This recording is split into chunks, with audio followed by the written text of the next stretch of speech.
Last spring to learn remotely, there's been a disturbing rise in the number of reported cases of child exploitation online.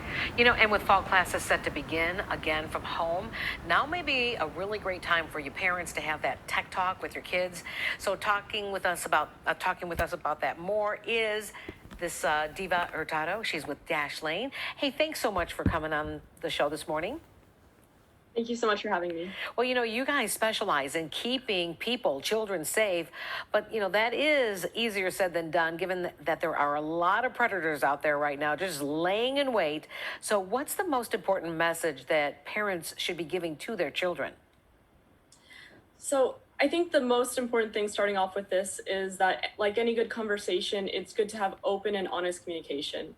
So if your child knows that you're the person to go to, then they're going to speak to you if there's any dangers online. So just establishing that communication link is important. And it might not be one conversation, and it might be a series of conversations.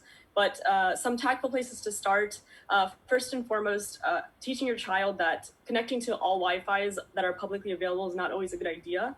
It's good to always connect to Wi-Fis that either require a password or that are familiar to them. So not all Wi-Fis are equally safe.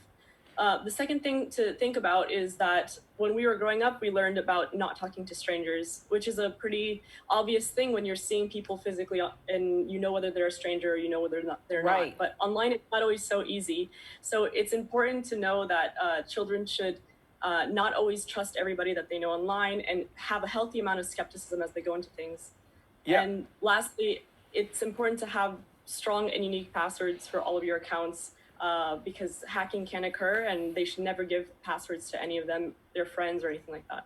Yeah, I want to go back to this whole notion of strangers that you mentioned, because predators are smart these days and they can allure a child into a site that they shouldn't be visiting. The internet is such a big and sometimes scary place. So what should parents be telling kids about visiting different sites? Well, what's the best advice to keep them away from those type of traps? This is definitely a good point, but it's important to realize that the internet is just part of everyday life. So it's important to teach children to have confidence and not fear. The internet doesn't have to be a scary place if you're looking at everything skeptically and being cautious as you go to different websites.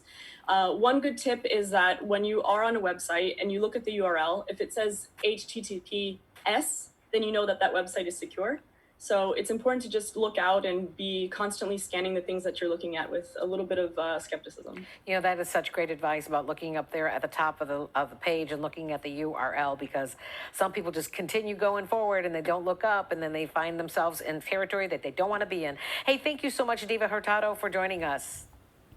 Thank you so much. All right.